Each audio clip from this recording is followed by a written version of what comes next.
Bonsoir et voilà, c'est parti pour la lecture de ce Conseil des ministres, un communiqué qui commence par le chapitre des mesures législatives et réglementaires. Sur le rapport du ministre de l'économie et des finances, le Conseil des ministres a adopté un projet de décret portant approbation du marché relatif à la fourniture des équipements pour la fabrication des plaques d'immatriculation.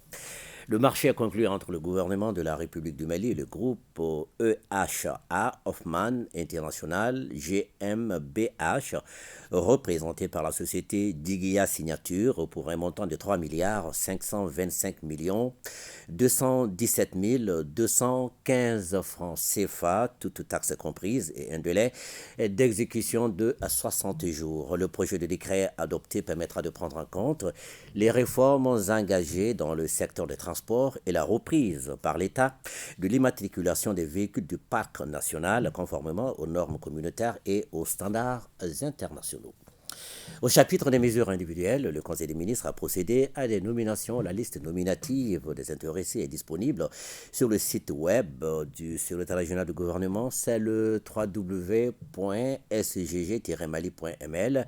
À lire également dans le journal L'Essor. Au chapitre des communications, le ministre du Travail, de la fonction publique et du dialogue social a informé le Conseil des ministres de l'état des préparatifs du concours direct de recrutement dans la fonction publique de l'État.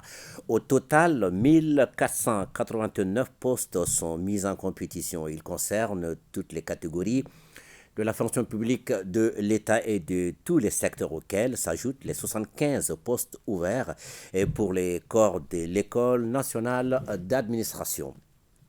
Les 76 postes non pourvus suite à la proclamation des résultats du concours direct de l'année 2021 ont également été ajoutés à l'effectif de cette année. Les réceptions des dossiers de candidature se déroulent du 1er au 30 novembre 2023 ici à Bamako, au Centre national des concours de la fonction publique, ainsi que dans les centres régionaux de Kaye, Sikasso, Ségou, Mopti, Tombouctou et Gao. Le concours direct de recrutement dans la fonction publique de l'État exercice 2023 se déroulera du 23 au 31 décembre 2023 à Bamako et dans tous les centres régionaux. Ce concours est placé sous le signe de la transparence, de l'équité et de la justice sociale. Le ministre de l'Agriculture a informé le Conseil des ministres de la participation du Mali au deuxième forum de l'investissement dans le cadre de l'initiative Mais dans la main.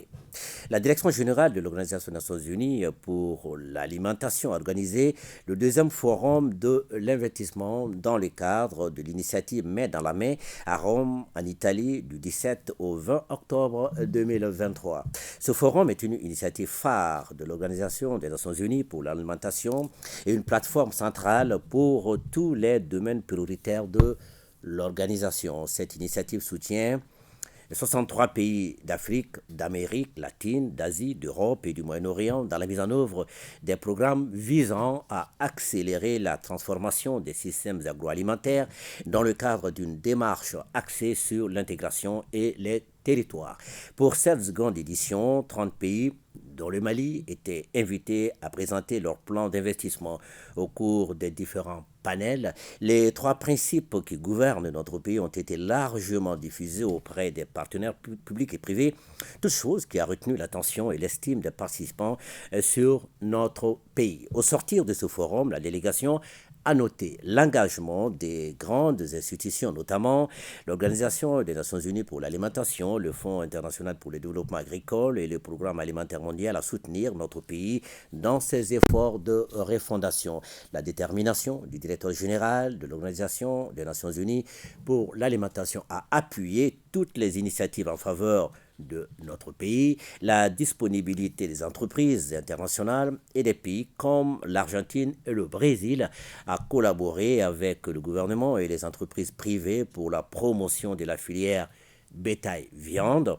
L'engagement du Centre international des investissements a accompagné notre pays dans la mise en œuvre de son plan d'investissement. Le ministre de la Santé et du Développement social a informé le Conseil des ministres de la situation épidémiologique du pays marqué notamment par une stagnation du nombre de cas testés positifs de la maladie à coronavirus par rapport à la semaine précédente.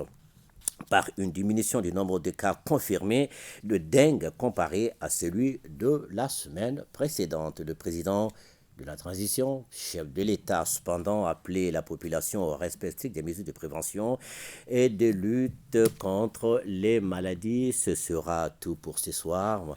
Et je vous laisse maintenant, mesdames et messieurs, en compagnie de Khadijatou Kone pour la suite du journal. Merci. Merci bien, À Ibrahima très Djambeli. bientôt. Merci. Nous voilà